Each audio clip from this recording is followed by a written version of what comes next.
I was released from prison 4 months ago. Right now, I live alone and work at a job introduced by my probation officer. I was arrested for snatching bags. Looking back now, I truly regret what I did and realize how stupid it was.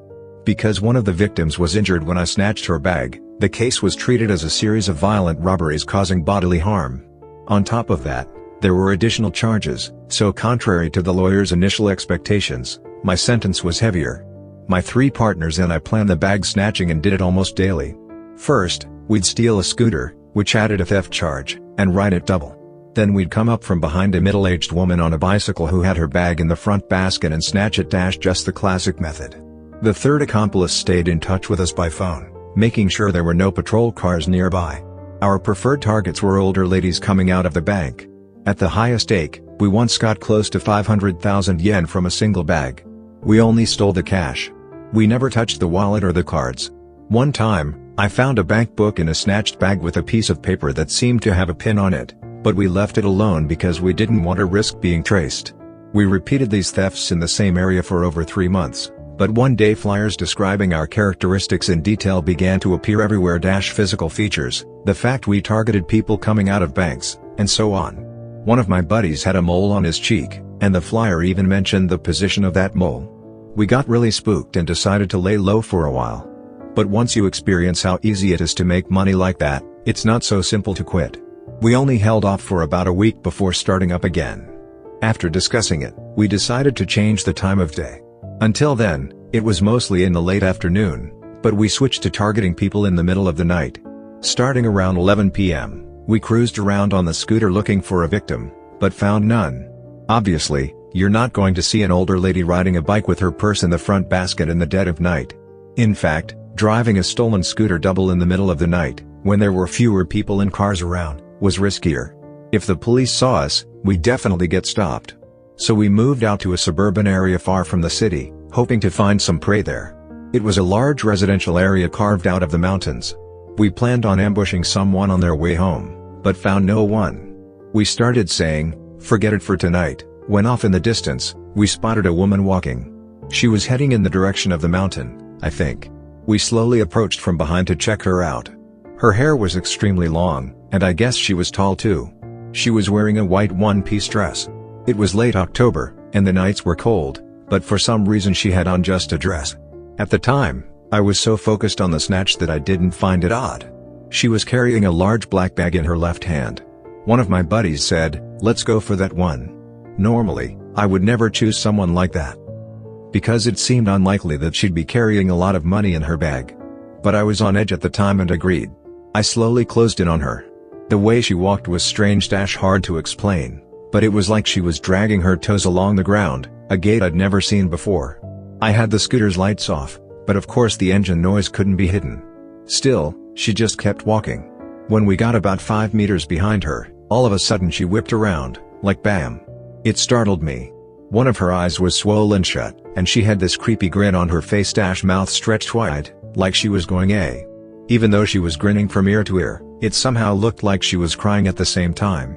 A huge smile, but the face also seemed like it was weeping, some kind of disturbing, contradictory expression.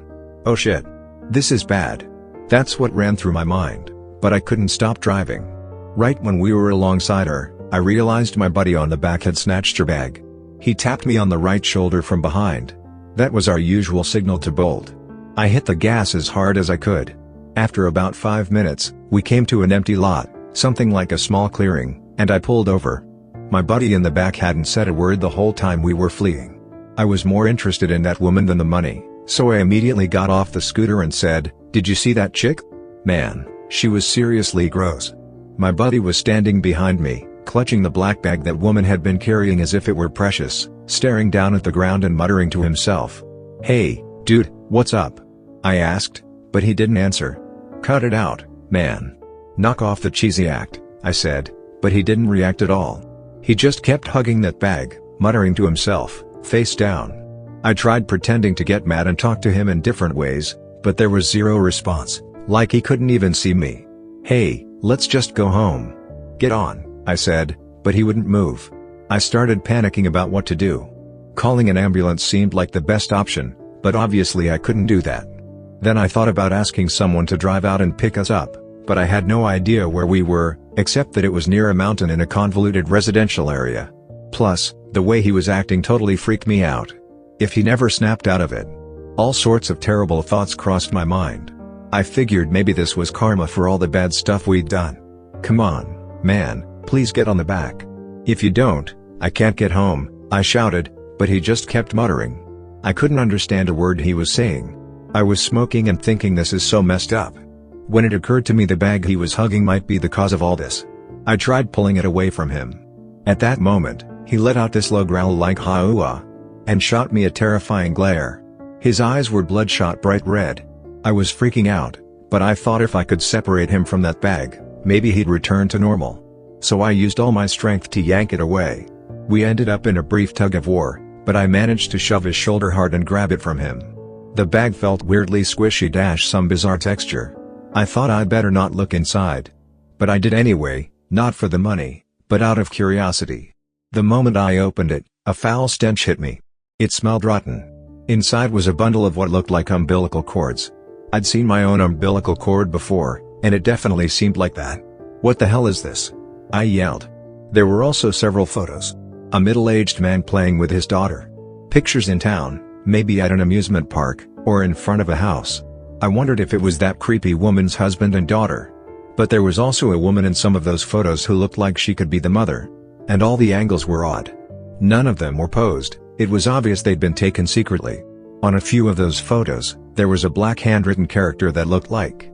It wasn't exactly, but some complicated kanji I'd never seen before. In the bottom of the bag, there was an old-style black cell phone - practically a fossil, huge and bulky. I thought it must be hers. I picked it up to look at it, and it was slimy. The mouthpiece area was sticky and wet. "Ugh, that's disgusting," I said out loud. I checked the call records. The outgoing calls were all nonsense numbers like 07 number 65 number 429 times 479, and the incoming call log was empty. By this point, I was so terrified I had goosebumps.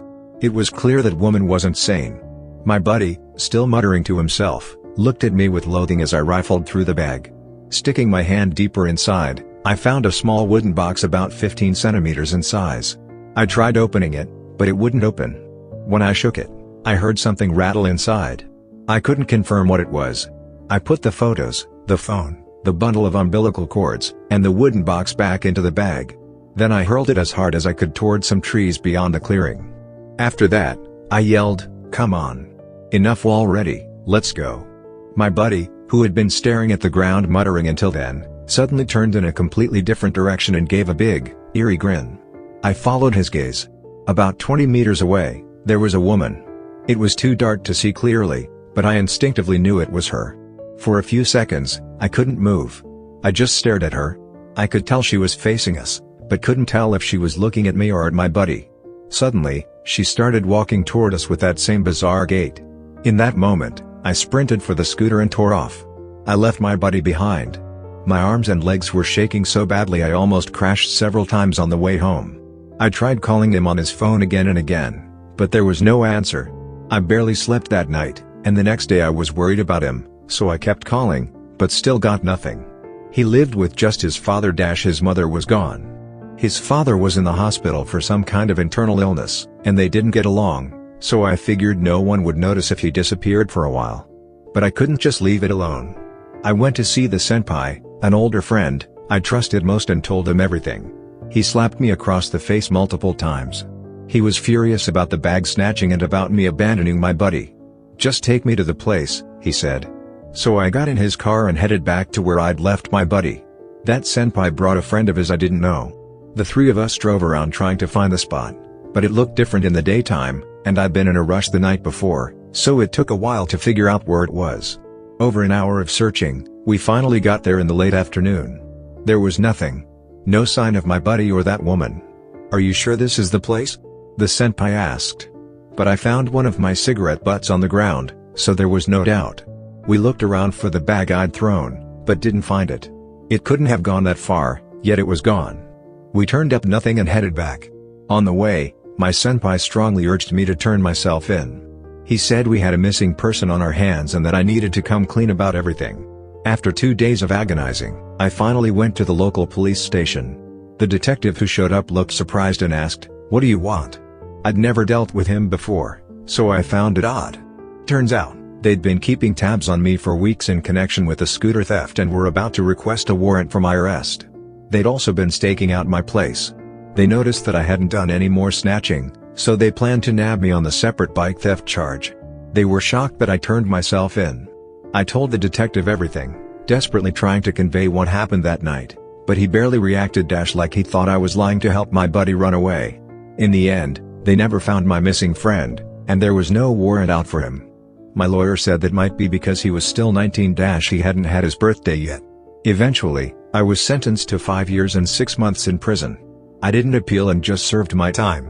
6 months into my sentence, which was more than a year after that night, I got called in by a prison officer.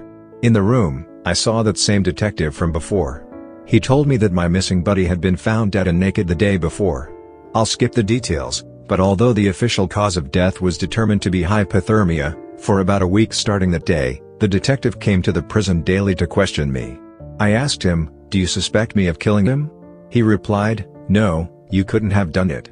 Finally, he said, "Keep the story about that woman locked up in your own heart." I have no idea what happened to him after I fled that night. But the detail that creeped me out the most was when I was told he'd only been dead for about a month. I'd been in prison all that time, so it was impossible for me to have anything to do with it. From the day I ran away until the day he died about 11 months where was he, and what was he doing? I try not to think about it too much these days.